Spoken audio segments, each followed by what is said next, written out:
드디어 이제 오늘부터 말씀이 마가복음 9장에서 10장으로 드디어 넘어갔습니다. 10장부터가 또 이제 본격적으로 사실 예수님의 예루살렘 입성과 관련된 장 시작되는 곳이기도 한데 넘어갔거든요. 그래서 이제 은혜 가운데 귀한 말씀 함께 나누기 원합니다.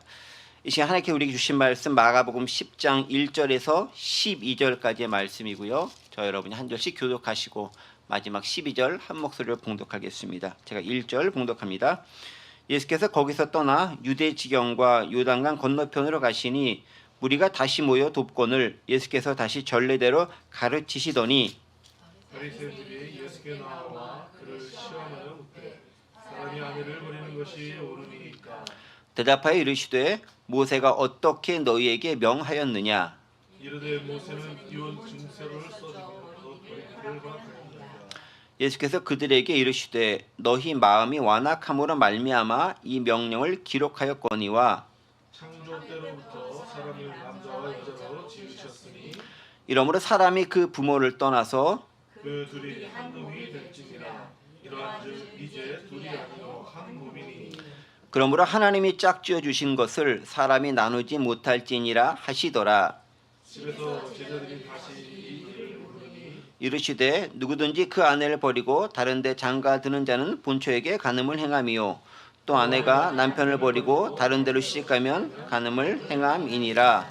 아멘. 네. 오늘 말씀 특히 이제 이혼에 대한 말씀을 가지고 함께 좀 은혜를 나누면서 하나님께서 우리에게 주신 그 율법의 의미가 무엇인지 생각해보는 그런 시간을 갖도록 하겠습니다. 지난주까지는 이제 예수님께서 제자들과 더불어서 누가 크고 작냐에 대한 문제, 또 이제 천국이 어떤 곳인가에 대한 문제를 어린아이와 같은 그 비유를 들어 말씀해 주면서 진짜 섬기는 자의 모습이 하나님 나라의 모습이다라는 것들을 갈릴리 가버나움을 중심으로 말씀하셨습니다. 이제 그 사역 이제 끝낸 다음에 이제 드디어 예수님께서 이제 때가 되셔서 예루살렘 쪽으로 올라가시려고 여정을 잡으신 것이 오늘 본문의 시작점입니다. 그래서 1절에서 이렇게 기록되어 있죠. 예수께서 거기서 떠나 유대 지경과 요단강 건너편으로 가시니라고 기록되어 있습니다.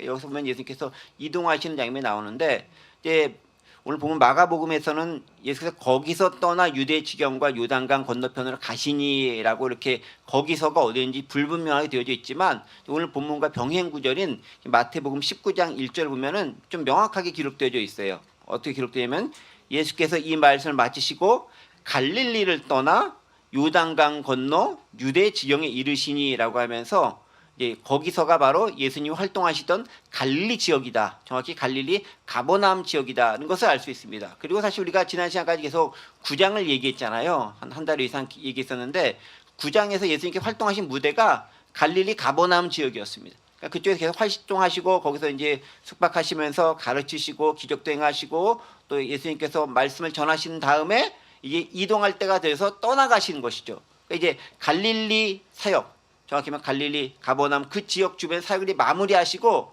이제 본격적으로 예루살렘으로 들어가시는데 이번에 들어가신 예루살렘은 예수님의 마지막 예루살렘이 되는 거예요. 보통 우리가 신학적으로 볼 때 예수님께 예루살렘을 3번 정도 방문했다. 1년에 한 번 정도 이제 성지순례 차원에서 이제 제사드리기 위해서 가는 것인데 이게 이제 3번째 예루살렘. 마가복음으로 볼 때 그게 몇 번 되는지 분명하지 않지만 다른 복음서 예를 들면 다른 복음서와 특히 요한복음을 보면은 예수님이 몇 번 가셨는지를 알 수 있는데 이게 이제 3번째가 되는 거예요. 3번째 가셔서 예수님께서 이제 십자가 사역의 대망의 마지막을 장식하게 되는 거죠. 그 길을 떠나는 장면부터 오늘 본문이 시작된다라고 보시면 좋습니다. 그래서 이제 어떤 루트로 가시느냐라는 것은 지도를 잠깐 보시면 좋겠는데 거기서 떠나 갈릴리에서 떠나 유대 지경과 요단강 건너편으로 갔다라고 되어져 있죠. 예수님께서 활동하신 곳이 갈릴리 바다 주시고 여기 보면 이제 가버나움 이쪽 지역, 이 지역에서 주로 이제 활동을 갈릴리 지역에서 주로 활동을 많이 하신 거예요. 그리고 방금 전까지는 이제 가버나움 쪽에서 활동이시다가 그 다음에 예루살렘이 어디 있죠? 여기 있잖아요. 여기까지 가셔야 됩니다. 어떻게 가는 게 가장 잘 가는 걸까요?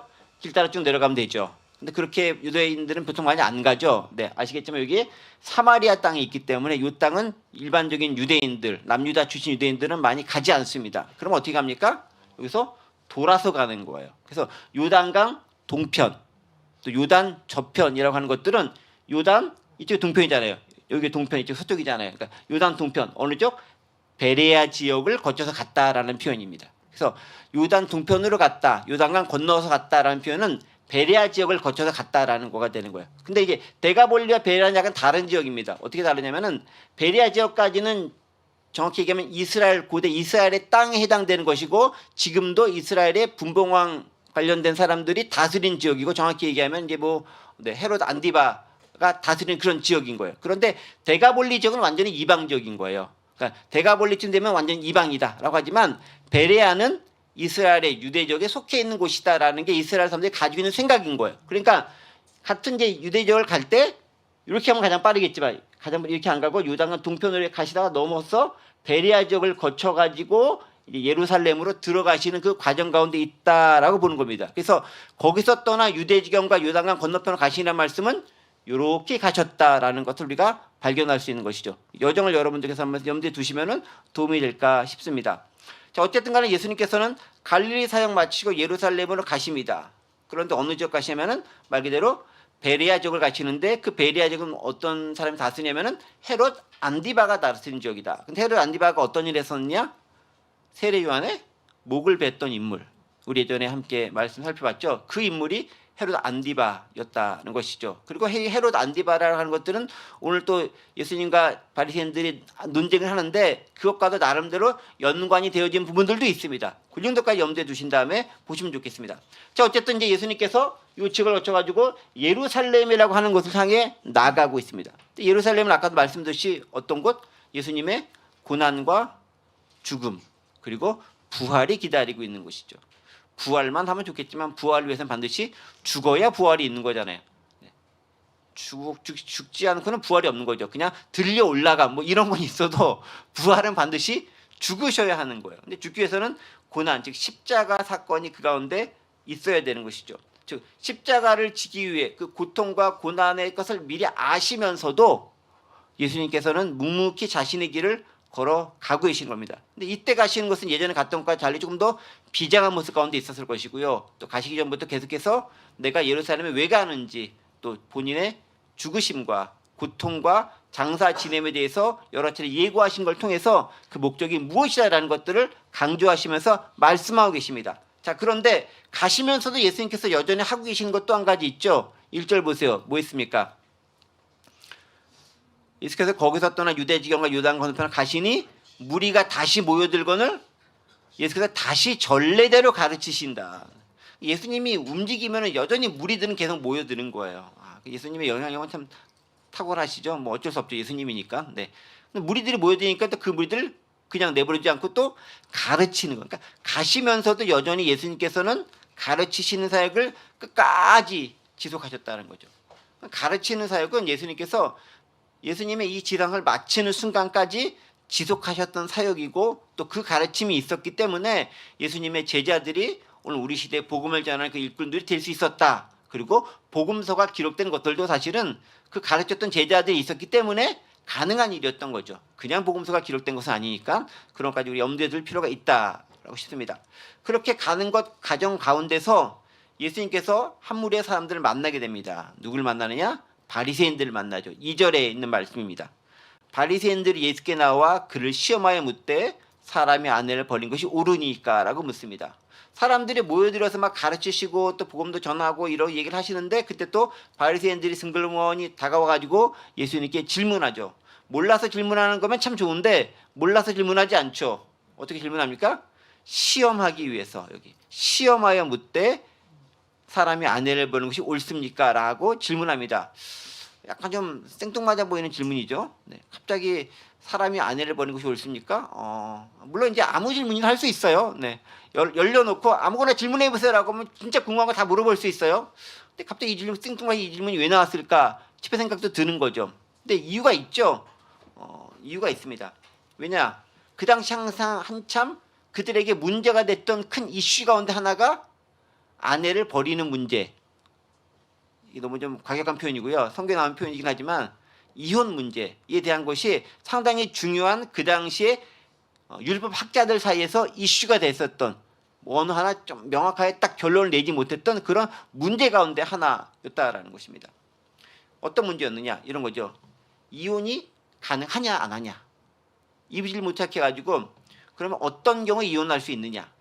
그리고 이혼에 이르게 된다면 그 잘못이 무엇이 있어 이혼에 이를 수 있겠느냐라는 걸 가지고 그들이 논쟁을 하는 거예요. 여러 의견들이 분분하게 있었다라는 거죠. 특별히 그 당시에 있었던 가장 중요한 학파가 샴마이 학파와 힐렐 학파가 그 당시에 그 바리새파 계통 중에서 율법의 해석에 대한 것을 주도하는 정통적인 두 개의 큰 학파, 양대 학파였었는데 여기서 이제 해석하는 게 약간 다른 거예요. 한쪽은 약간 진보적이고 한쪽은 약간 좀 보수적인데 어느 쪽 성향에 따라서 율법에 대한 해석이 약간 다르게 나올 수 있었다라는 것입니다. 자, 그런데 어쨌든 약간 다르게 나오니까 그러니까 율법의 완성자이시고 율법의 창시자이신 주님 당신께서 정말 정답을 가르쳐 주시면 우리가 순종했습니다 라는 자세로 질문했으면 얼마나 좋겠습니까만 그게 아닌 걸 우리는 잘 알고 있잖아요. 또 본문도 시험하되 라는 말을 봤었을 때 그런 순수한 목적이 아니라 아주 불순한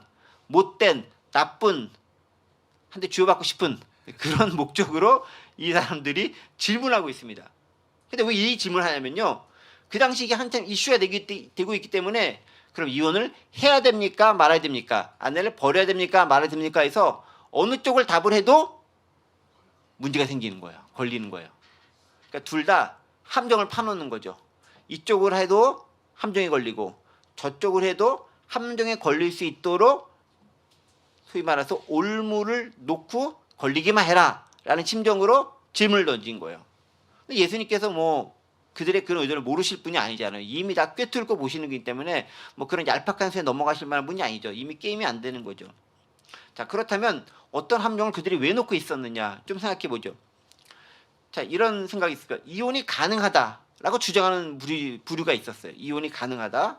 이게 이제 이혼이 가능하다라는 주장이 주로 이제 어디서 하면은 그 힐렐 학파 쪽에서 이야기하고 있는데 그럼 이제 참마이 학파가 공격을 하는 거죠. 힐렐과 참마이 학파가 약간 주장하는 것이 약간 다른 이제 그런 부분들인데 서로 이제 약간 다르게 공격을 할 수 있습니다. 예를 들면 이거죠. 참마이 학파는 뭐라고 주장했냐면은 가늠한 연고 외에는 이혼 불가능하다. 그러니까 샴마이 학파는 이혼 안 돼. 안 돼 주장하는 이게 샴마이 학파입니다. 근데 힐렐 학파가 주장하는 건 뭐냐면은 어떤 여자가 부도덕한 짓을 했다 싶으면은 이혼 가능하다. 그러니까 힐렐 학파는 가능한 쪽에 무게를 두는 거고 샴마이 학파는 안 된다 쪽에 무게를 두는 거예요. 어느 쪽이냐를 굳이 여러분들이 알 필요까지는 없어요. 네, 굳이 그거 뭘 헷갈린다고 해서 산업에 좋은 시장은 없습니다. 다만 이제 이 이야기에서 말씀드리는데 어쨌든 샴마이 학파는 이혼이 불가능하다. 그리고 힐렐 학파는 가능하다라는 게 주장인 거예요.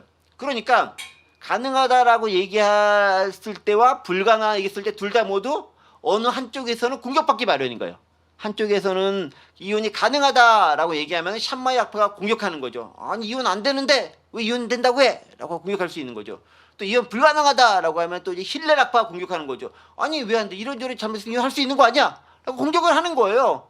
그러다 보니까 이제 어느 정도 문제가 생길 수 있는 거죠. 더더구나 이혼이 가능하다라고 하면은 이런 얘기인 거죠. 오늘날도 이제 그렇게 좀 자유롭게 해석해 버리면은 또 자유주의자지라고 이제 막 보수적인 것을 막 공격을 하는 거예요. 이런 자유주의의 바람을 타가지고 이렇게 신앙을 저버리는 이런 못된 이렇게 공격할 수 있는 거고 이건 안 돼라고 해버리면은 아니 네가 죄인과 세리들과 여인들 이렇게 그런 사람들의 친구라고 해놓고서 그 사람들은 어떻게 살아갔던 거야? 그 너희가 지금까지 해왔던 행동과 주장하는 것은 다른 거 아니야? 라고 하면서 또 걸고 넘어질 수 있는 거예요.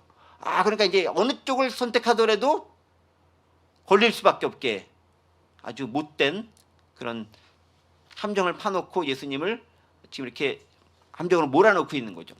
근데 특별히 이제 여기다 더 큰 문제가 한 가지 뭐 있으면 이런 문제도 있는 거예요.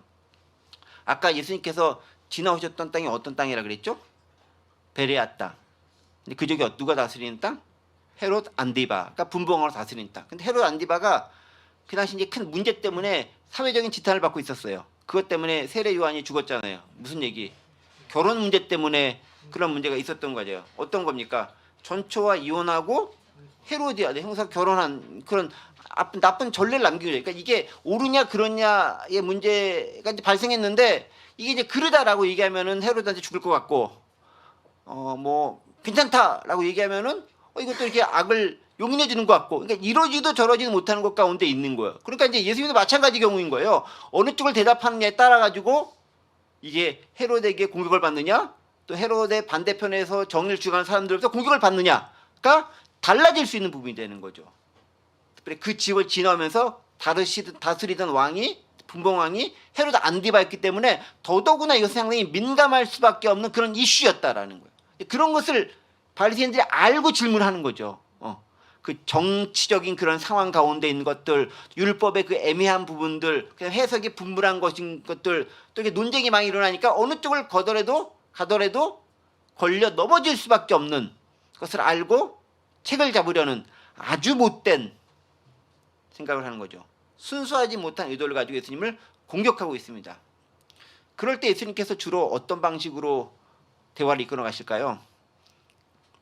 우리가 여태까지 마감을 좀 보셔서 알겠지만 그럼 바로 예수님이 정답은 이거야 라고 딱 얘기하지 않아요. 어떻게 합니까? 이게 이제 예수님께 주로 얘기하시는 삼파술 비슷한 건데 딱 하면 주로 이제 반문을 또 합니다. 아 그래? 그럼 너희는 어떻게 생각해? 그렇게 물어보니까 또 다른 쪽으로 해서 이렇게 그들이 또 다른 대답을 해서 뭔가 그들을 정답을 그들 스스로가 발견할 수 있도록 도움을 주는 방식으로 그들이 예수님이 대화를 이끌어 가십니다. 그래서 이제 그들이 이제 소위 요즘 말로 하면 참교육을 당하게 되는 거죠. 이제 깨갱하면서 참교육을 당하게 되는 것입니다. 자 그런데 어떻게 무엇이 잘못됐건 조금 더 이따 살펴보도록 하고 여기서 이제 요 문장 2절을 가지고 우리가 좀 생각해 볼 것이 있어요. 보세요. 바리새인들이 예수께 나와 그를 시험하여 묻되 사람이 아내를 버린 것이 옳으니까. 이 문장만 또 봤었을 때 좀 그런 생각이 듭니다. 첫 번째, 시험하여 묻다라는 의도 자체가 상당히 불순하잖아요. 결국 불순한 의도를 가지고 하는 행동은 결국은 그에 대한 대가를 치르게 마련이에요. 불순한 의도를 가지고 물었기 때문에 결국은 망신당하고 그들이 원한 소개의 성과를 거두지 못하게 됩니다. 인간 세상에서는 불순한 의도를 가지고 성공하는 경우가 많이 있어요. 인간 세상이니까. 근데 그게 예수님한테는 안 통한다라는 거죠. 결국은 망신당하고 그들이 더 일을 바득바득 갈 수밖에 없게 됩니다. 두 번째, 이 문장 감해 보세요. 어떤 문제입니까? 사람이 아내를 버리는 것이 옳으니까 라고 묻습니다. 여러분 같으면 뭐라고 질문하겠습니까? 이혼하는 것이 옳겠습니까? 라고 묻겠죠. 일단 기본적인 가장 중립적인 걸로 보면 이혼하는 것이 옳겠습니까? 근데 뭐라고 얘기하면 사람이 아내를 버리는 것이 옳겠습니까? 어떤 가치관이 들어가 있는 거예요? 그렇죠. 남성 우월주의가 있는 거죠. 더더구나 남성 우월주의뿐만 아니에요. 아내는 그렇죠. 버릴 수 있는 존재, 물건 혹은 재산 뭐 이런 것으로 보는 가치관이 이 안에 들어가 있는 거예요. 그 당시에 그 문맥 가운데서 이렇게 되는 거죠. 네. 버린다. 버린다라는 표현은 사람에게 쓰면 되는 것이 아니죠. 특히 이제 이혼이라는 것은 둘이 합의가 어쨌든 갈라서야 되는 건데 어느 한쪽이 일방적인 결정인 거잖아요. 버린다 만다라는 것은 주도권이 한쪽에만 있는 거잖아요. 그렇죠? 그러니까 사람으로 바라보지 않고 물건이나 재물로 취급한다는 것이 그 당시 여성을 바라볼 수 있는 유대인들의 일반적인 생각이었다. 가치관이었다라는 거죠. 그리고 그것이 율법 학자들의 일반적인 생각이었다라는 거예요. 네. 오늘날 같은 경우는 그런 유대인들은 다 몰려맞아 가지고 존재할 수 없을 텐데 그 당시엔 그래서 2000년쯤 전에. 네. 그런데 특별히 그분들이 그렇게 주장하면서 하는 이유가 있어요. 왜냐면은 그때 이제 제가 전에도 한번 몇 번 말씀드렸던 것 같긴 한데 남편이 아내를 버릴 수 있는 소위 말해서 이혼 증서 써줘서 이혼시킬 수 있는 근거가 되는 조항들 몇 가지가 있습니다. 그것이 이제 율법에 나타났다기보다는 이제 샴마이 학파나 힐렐 학파 쪽에서 나름대로 근거를 제시해서 요런 항목일 때는 이혼할 수 있습니다라고 이야기해주는 그런 것들이 있었다라는 것들이죠. 특별히 이제 그 힐렐 학파 쪽에서 이제 몇 가지 것을 얘기한 거죠. 보입니까? 네. 이런 것들이죠. 네.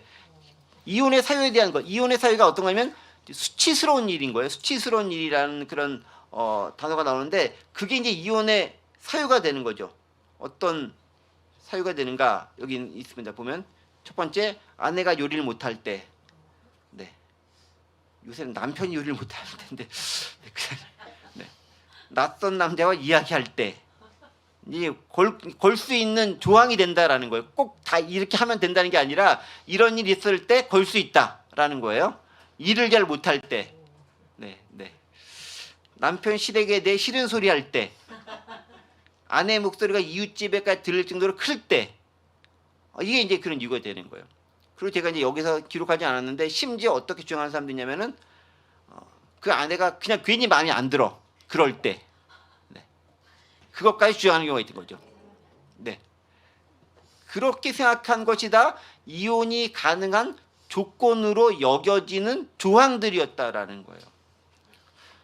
그런 시대가 있었어요. 예수님 시대 가운데서. 참, 네. 지금으로서는 상상할 수 없는 일이죠. 네. 네. 요 반대인 경우가 요새 좀 막 맞는 거 같지 않을까 싶은 생각이 들긴 하는데 어쨌든 네. 저는 간이 크기 때문에 그렇게 하지 않는데 네. 하여간 그런 일이 있습니다. 자, 그런데 보세요. 요런 사건들, 요런 조항들을 가지고 이제 이혼이 가능하냐 안 하느냐를 가지고 논의가 되는 거예요. 그런데 보세요. 지금 가만히 보시면 알겠지만 여러분 제가 의도한 대로 따라오셔서 알겠지만은 이혼이 가능하냐 안 하느냐에 대한 본질적인 문제를 가지고 질문한 게 아니라 이혼은 당연히 할 수 있는 건데 어떤 것 때문에 이혼이 되느냐에 대한 문제를 가지고 지금 계속 논쟁을 하고 있는 거죠. 그렇죠? 이해가 되세요? 이미 지금 유대인들, 율법학자들의 관심은 당연히 이혼할 수 있는데 요런 것이 이혼이 가능한 거야라는 걸 가지고 논쟁하는 걸로 이미 진입해 있다라는 거죠. 거기까지 한번 머리에 두신 상태에서 계속 말씀 보겠습니다. 자, 어쨌든 그런 얘기가 딱 나오자 예수님께서 그 질문을 들으신 다음에 섣불리 대답할 수 없잖아요. A냐 B야를 선택할 수 없잖아요. 그러니까 어떻게 하느냐? 반문하시는 거죠. 3절이죠. 대답하여 이르시되 모세가 어떻게 너에게 명하였느냐? 이렇게 질문한 거죠. 여러분도 그렇게 대답하시면 되는 거예요. 누가 어려운 질문 A냐 B야 선택사항한테 질문하시면은 그럼 너는 어떻게 생각해? 뭐 이렇게 질문하시면 이제 공을 그 사람한테 넘기는 거죠. 네, 주로 예수님 하신 방식이에요. 항상 보면은 모세가 어떻게 너에게 명하였느냐? 그러니까 그 사람들이 대답하죠. 어떻게? 모세는 이혼 증서를 써주어 버리기를 허락하였나이다라고 의기양양하게 대답하는 거예요. 당연히 그게 맞다라고 생각한 겁니다. 왜? 실제 그렇게 기록되어져 있으니까. 어디에? 성경에. 그러니까 율법학자들은 성경에 기록되어져 있는 기록을 근거로 당연히 모세가 써주어서 버리는 게 맞다라고 생각하고 예수님께 이야기하는 거예요. 그런데 써주는 게 맞는데 어떤 방식일 때 어떤 일일 때 써줘야 되는가를 가지고 그들이 논쟁을 하고 있었다라는 거예요. 거기까지 들어갈 필요가 있죠. 그러면 이 근본이 되는 이거에 대한 이유가 되는 구절이 어디 있느냐? 신명기에 있는 말씀이에요. 신명기 24장 1절부터 4절에 있는 말씀이 나옵니다. 여기 나왔죠? 네, 빨리 나와요.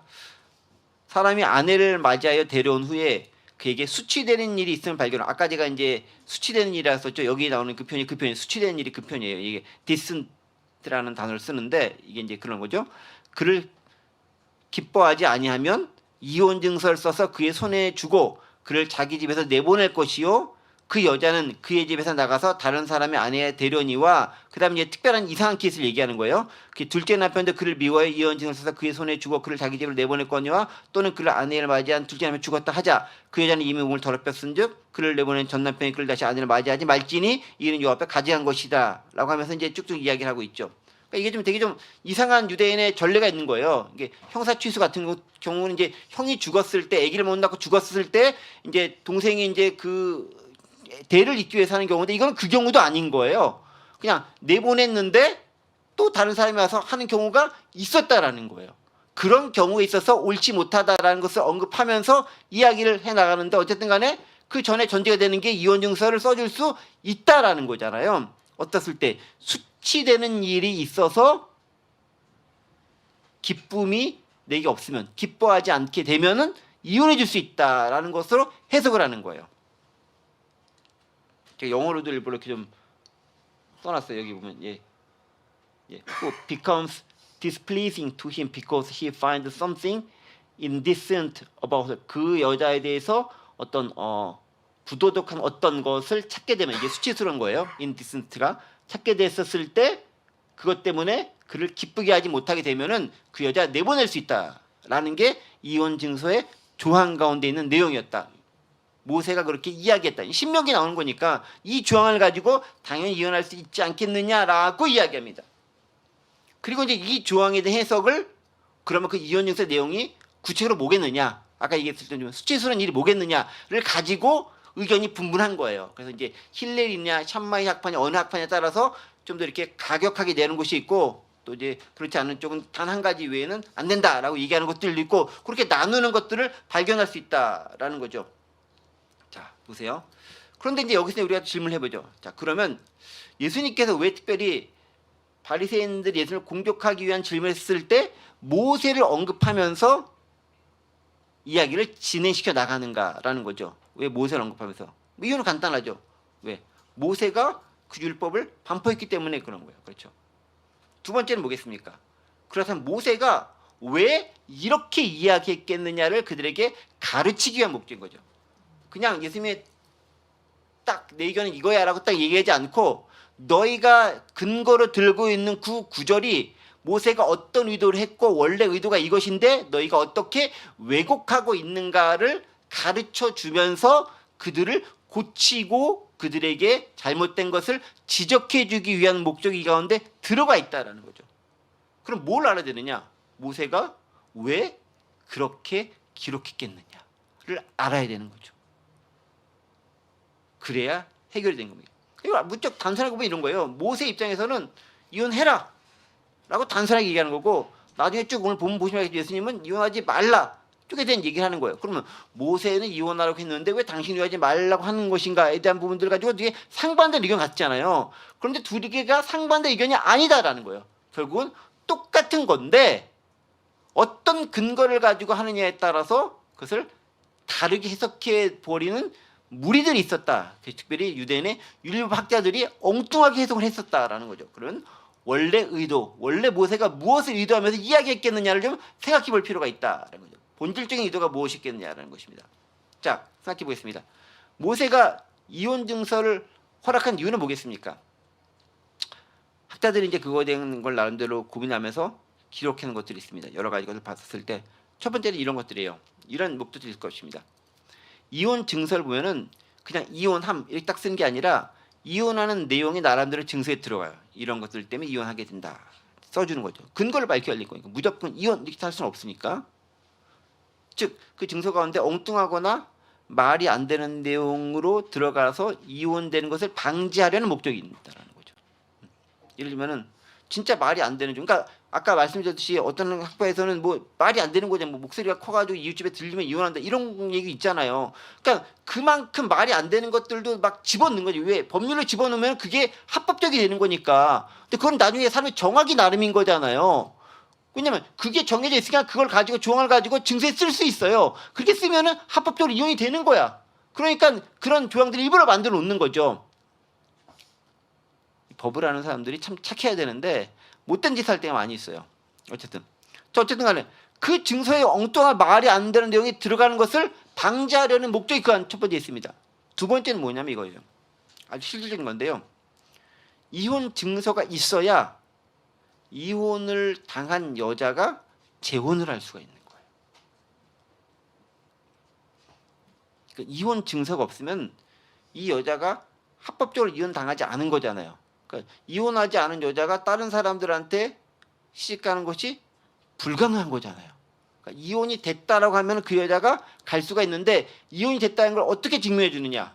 이혼 증서를 통해 증명해 주는 거예요. 무슨 얘기입니까? 이거예요. 모세가 이야기하고자 할 건 이겁니다. 이혼을 해라라는 게 모세의 의도가 아닌 거예요. 모세의 의도는 하지 말아라라는 거예요. 그런데 여러 가지 사회적 여건상 할 수밖에 없는 상황에 다다를 수가 있어요. 그 상황은 시대와 환경과 상황에 따라서 달라질 수 있습니다. 2000년 전 시대, 그다음에 그보다 훨씬 더 전인 모세 시대, 그다음에 오늘날 상황과 환경이 달라요. 이게 똑같은 잣대로 해석될 수 없어요. 예수님 시대만 해도 아까 읽어봤던 것처럼 여성이 거의 이제 소유물, 재물, 사람으로 대접받지 못한 거잖아요. 이게 뭐 2000년까지 안 가도 돼요. 여러분 여성에게 투표권이 주어진 게 채 100년도 안 된다는 거 알고 계세요? 미국에서도 흑인이 한 표 행사할 수 있는 것이 1900년대가 한참 지난 다음에야 비로소 제대로 행사할 수 있었고 여성도 마찬가지인 거예요. 그러니까 우리가 남녀가 평등하고 요새처럼 이제 여성이 훨씬 더 이제 우월하다 이렇게 얘기할 수 있는 거 없지만 그렇게 되는 시대가 된 게 얼마 안 된 시대인 거예요. 그러면 훨씬 오랜 시간 동안은 여성의 사회적 지위가 무척 낮을 수밖에 없는 거예요. 그 가운데서 여성이 낮은 것 가운데서 물건으로 버려지고 함부로 버려지고 있었을 때 그들이 받아야 될 사회적 불이익, 그들이 세상을 살아가기 얼마나 어렵고 힘든 형편, 이런 것들을 고려했었을 때 사실은 이혼을 하면 안 되는 거예요. 그런데 그럼에도 불구하고 왜 이혼을 증서하느냐? 그렇게 해서 그렇게라도 있는 것이, 증서라도 만들어지는 것이 그가 그나마 다른 삶과 다른 생을 찾는데 도움을 줄 수 있기 때문이라는 거예요. 그러니까 원래는 하지 말라는 거예요. 그런데 그래도 해야 된다면 증서라도 줘서 그 여자가 합법적으로 다른 생을 살아갈 수 있도록 도움을 주자라는 거예요. 그게 원래 목적인 거예요. 그러니까 원래 목적 뭐냐면요, 남자 편하라고 이혼하라고 준 게 아니에요. 목적은 뭐예요? 그 여자가 살아갈 수 있는 삶의 방편을 만들어 주는 게 목적이라는 거예요. 원래 법의 원래 목적은 뭐냐면요, 강자한테는 법이 필요 없어요. 그냥 힘에 놀리면 되는 거예요. 힘이 있으면 되는 거예요. 돈이 있으면 되는 거예요.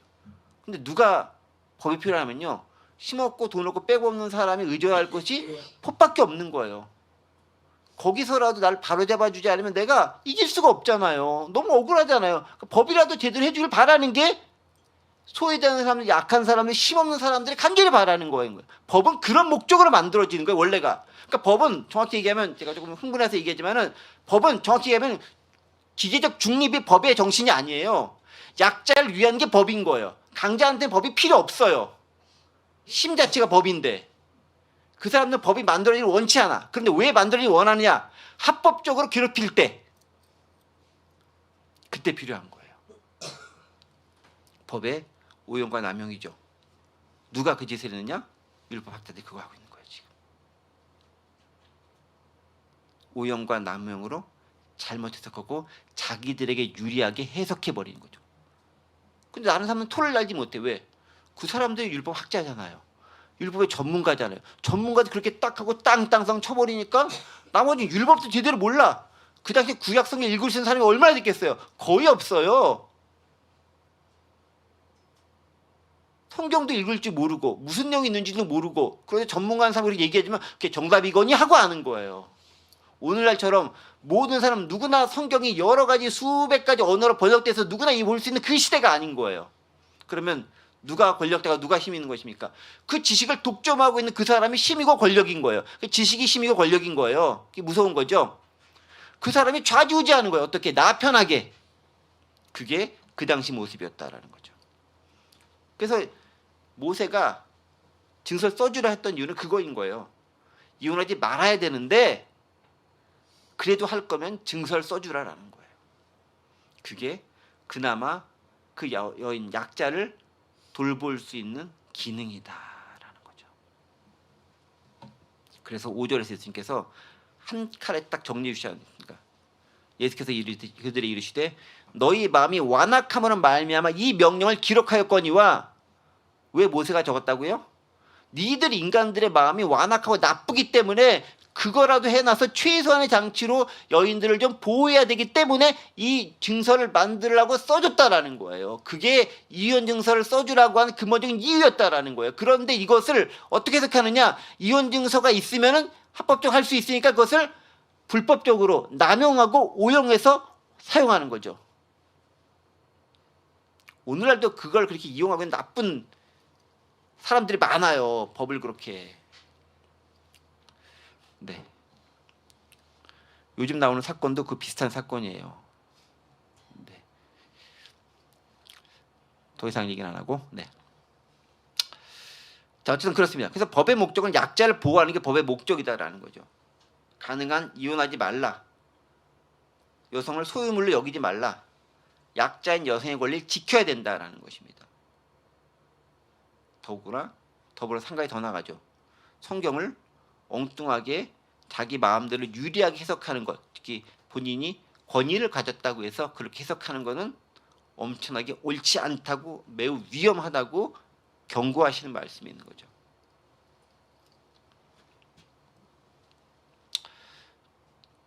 근데 신약 성경에도요, 이혼이 가능한 경우가 있어요. 사실은 바울도 얘기했어요.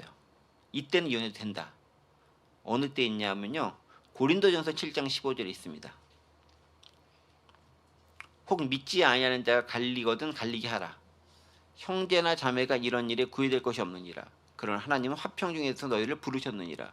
무슨 얘기니까 신앙적인 문제 때문에 그 때문에 믿음 생활을 제대로 할 수 없고 내 신앙을 저버려야 되는 상황이 오게 된다면은 그때는 갈릴 수 있다라는 겁니다. 왜?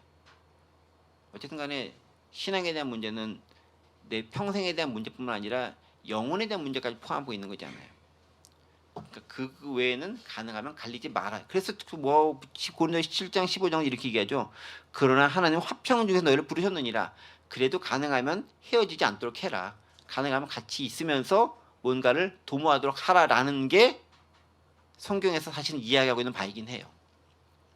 다만 이게 정확히 어떤 상황인가에 따라서 좀 달라질 수 여지가 있어요. 왜냐하면 바울도 그래서 얘기한 거잖아요. 구약대로만 따지면은 이혼하지 못할 조건은 딱 한 가지밖에 없는데 그거 외에 바울은 또 하나 덧붙인 거잖아요. 신앙적인 목적이라는 거를. 그 시대에 따라 약간 달라질 수 있겠지만 근본 정신은 같아요. 어떤 거. 약자를 보호하려는 목적이 법을 제정한 가장 중요한 목적이라는 측면에서는 동일하다라는 것입니다. 그러면서 이제 예수님은 그 근거를 어디서 가져오느냐? 하나님이 왜 인간을 남자와 여자로 창조했느냐에 대한 문제를 가지고 드는 거예요. 아주 근원적인 문제를 가져오는 거예요. 따지고 보면은 인간 이렇게 만들 수 있지 않았을까요? 동물이 아니지. 생물 중에서는 자기 복제 기능이 가능한 것들도 있어요. 그렇죠? 그다음 또 이제 이런 것도 있잖아요. 아메바 같은 거 저 잘 모르겠습니다. 가운데 뚝 자르면은 그냥 두 개 되는 거잖아요. 걔도 또 살아나잖아요. 이렇게. 근데 사람은 그렇게 안 만들었잖아요. 사람은 뚝 자르면 죽는 거예요, 그냥. 그렇죠? 자르면 안 돼요. 왜 자르면 안 되는지 좀 이따 말씀드릴게요. 어쨌든 간에 자르면 죽는 거예요. 근데 그렇게 복제해서 증식되게 하지 않았어요. 반드시 남성과 여성이라고 하는 두 개의 다른 성의 결합을 통해서 뭔가가 번식이 되게, 이 번식이라는 말씀은 약간 생물학적 표현이라 하지만은 성경인 그러면 번성하게 이렇게 이제 그 인류가 유지될 수 있게 만들어 놓은 하나님의 법칙이라는 거예요. 그래서 6절 보세요. 창조 때부터 사람을 남자와 여자로 지었다라고 얘기하는 거예요. 창조 때 하나님의 사람만 지었다라고 얘기하지 않고 남자와 여자로 지었다라고 얘기하고 있어요. 그 두 개의 성이 반드시 공존이 된다라는 거예요. 이후에 이제 이런 부분들을 해서 이제 그 요새 말하는 이제 트랜스젠더 문제라던가 이제 동성애 문제라던가 소위 말하는 그 GBTI 관련된 이슈들이 여기서 나올 수 있죠. 그러니까 뭐가 옳으냐 그르냐에 대한 문제를 가지고 논할 수도 있습니다. 하지만 여기서 중요한 건 뭐냐면 어쨌든 하나님께서 만들었을 때는 남성과 여성을 만들었다는 게 우리가 믿는 신앙인의 입장에서 받아들이고 믿는 말하는 거예요. 이게 이제 태초의 진화부터 어떻게 됐냐를 따지게 되면 좀 별개의 문제인 것이긴 한데 어쨌든 그렇습니다. 자, 그렇다면은 남자와 여자로 존재하는 것이 이상적이라는 거잖아요. 그리고 그들은 다르다라는 것입니다. 그런데 그 둘의 결합을 통해서 뭔가가 만들어지고 새로운 것이 창출되게 만들었다. 그게 창조의 원리 가운데 있다라는 거예요. 사실 동양 사상도 그렇잖아요. 음양의 조화라는 게 있잖아요. 이게 동양 사상이 뭐 성경적이냐 아니냐를 얘기하려고 하는 게 아니라 그게 사실 자연의 이치 가운데 가장 부합된 모습이다라는 거예요. 그런데 그것이 가능하기 위해서 어떻게 했느냐 보세요. 그래서 7절부터 이제 7, 8, 9절은 결혼식 할 때 주례로 가장 많이 쓰여지는 그런 구절 가운데 하나죠. 이러므로 사람이 그 부모를 떠나서 그 둘이 한 몸이 될지니라. 이러한즉 이제 둘이 아니요 한 몸이니 그러므로 하나님의 짝조인 걸 사람이 나누지 못할지니 하시더라 라고 얘기를 합니다. 그럼 어떻게 그가 번성하게 되고 소위 말하는 번식이 되어지고 인류가 생존할 수 있게 되느냐. 두 개체를 만든 것은 둘이 화합과 연합을 통해서만 가능하도록 하나님께서 만들어준 방식이라는 거예요. 그러니까 하나님은 태초부터 혼자 외롭게 거하신 분이 아니세요. 무슨 얘기냐? 하나님은 한 분이신데 삼위일체로 한 분이신 거예요.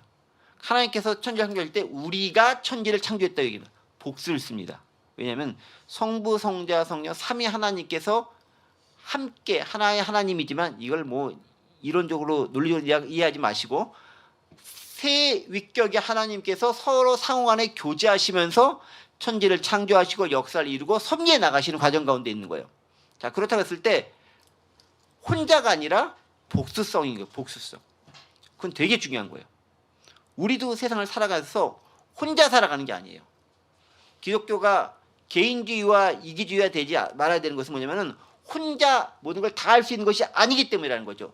더불어 살아가는 복수성이 무척 중요한 겁니다. 특별히 이제 인간과 관련되면 남자와 여자라는 그 복수가 만나야 비로소 뭔가 새로운 생명체가 하나 만들어질 수 있다는 거예요. 중요한 측면이 있죠. 그런데 그것이 가능하기 위해서 어떻게 되느냐? 사람이 그 부모를 떠나서 그 둘이 한 몸이 될지니라. 그런데 이제 둘이 아니고 한 몸이다라고 얘기합니다. 한 몸이 될지니라라는 단어가 영어로 보면 flesh라는 단어를 쓰고 있어요. 8절 보세요. 8절 보시면 영어로 보면 and two will become one flesh라는 거예요. 하나의 육체가 된다라는 거예요. 하나의 육체가 되는데 그 육체가 하나인 걸 딱 자르면 어떻게 돼요? 죽어요. 아파요. 그래서 자르면 안 되는 거예요. 그래서 8절에 뭐라 되냐면요. 이게 둘이 아닌 한 몸이라고 합니다. 영어로 보세요. So they are no longer two but one. 그 다음에 9절이 재밌습니다. 그러면 하나님이 짝지어 주신 걸 사람이 나누지 못할지니라. 영어로 뭐라면요. God has joined together. 하나님이 둘을 한꺼번에 모으셨다라는 거예요. 함께 연합시키셨다는 거예요. Let man not separate. 인간이 나누지 못한다라는 거예요. 여러분 주어가 다른다는 거 보이십니까? 영어로 보세요. 하나로 모이게 한 거 누구? 하나님. 근데 인간이 나누려고 하는 거죠. 그게 안 된다라는 거죠. 이 주어가 다른 걸 발견하셔야 되는 거예요. 하나님께서 한 몸이 돼서 하나의 몸이 됐었을 때 그 몸이 잘라지면 죽는 거예요. 아픈 거예요. 굳이 한 몸이 됐다라고 표현하잖아요. 한 영이 됐다라고 표현하지 않고 플래시라는 단어를 쓰죠. 되게 신기한 거죠. 네. 하나의 육체로 보는 거죠. 그래서 인간이 나누지 못할지나. 왜? 그렇게 자꾸 나눠지게 보면은 인류의 번성이 안 되는 거잖아요. 생존을 위해서도 사실 진화 생물학적 입장에서도 남자와 여자가 결합을 통해서 번성되는 게 자연스러운 거라는 거죠. 이게 옳다라는 겁니다. 물론 자연계 생물은 그럼에도 돌연변이가 있어요. 그리고 약간 벗어난 것들이 있습니다. 인간도 자연계 일부라고 한다면 그런 것도 있을 수 있겠죠. 성향 가운데서. 근데 그게 보편적인 것은 아니다라는 거예요. 보편적이 아닌 것을 보편적으로 할 때는 문제가 되는 거예요. 그러나 보편적인 것이 보편적이긴 하지만은 보편적에서 벗어난 것이라고 해서 그 벗어난 것을 없애버리거나 사라져버리거나 제거한다고 해서 해결되는 것이 아닌 거예요. 돌연변이는 돌연변이대로 살아가서 또 살아가는 방법들이 있는 거예요. 그대로 놔두는 것이 그들을 보호할 수 있는 것이 중요한 부분들인데 그걸 싹 다 없애버린다? 그러면 어쨌든 돌연변이 계속 생길 수밖에 없는 거예요. 안 생기느냐? 생겨요. 왜? 인간 자체가 자기 자체가 완벽한 것이 아니기 때문에 그래요. 과학적으로 딱딱딱 떨어지는 게 아니다라는 거죠.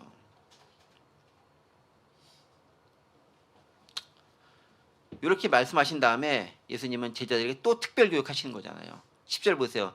집에서 제자들 다시 이 일을 물으니 왜 한 번 묻고서 딱 설명해 주면 잘 못 깨달을까요? 네. 그래도 예수님께서는 또 잘 얘기해 주시죠. 그래서 이제 11절과 12절에서 얘기하는 바가 그런 얘기들을 하는 거죠. 결국 하나가 돼서 이혼하지 않는 게 옳은 것이다라는 것들을 창조의 원리부터 시작해서 모세 시대에 왜 그렇게 결정했는지를 가지고 오늘날에도 적용할 수 있도록 만들어준다라는 것입니다. 그 말은 뭡니까?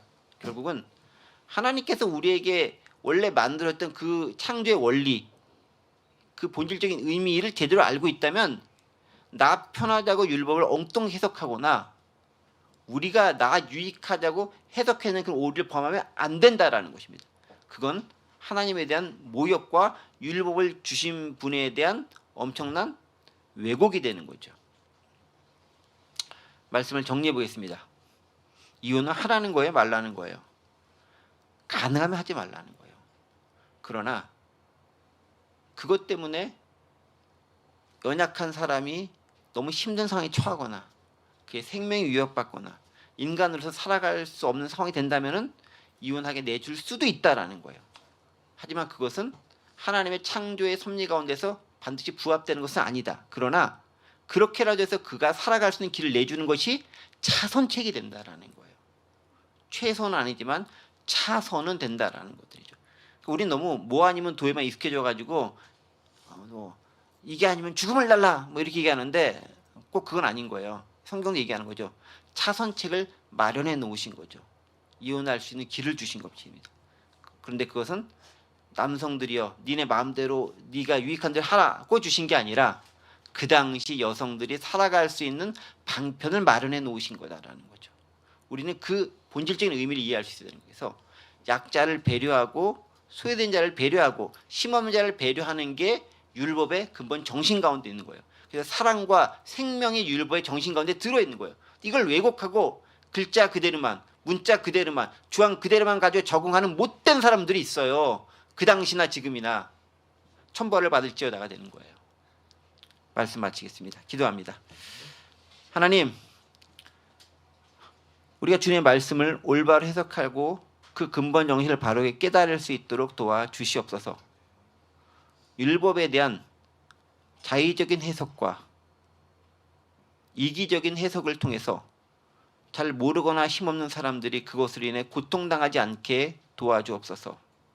더불어 힘이 강한 자나 약한 자나 함께 화합하며 한 형제 자매로 아름답게 한 몸과 공동체를 이루며 살아가라 말씀하셨는데 그것들을 지켜나가서 더 아름다운 우리의 공동체가 퍼져나가고 번성하고 융성해질 수 있도록 도와주옵소서. 감사드리며 예수 그리스도의 이름으로 기도드립니다. 아멘.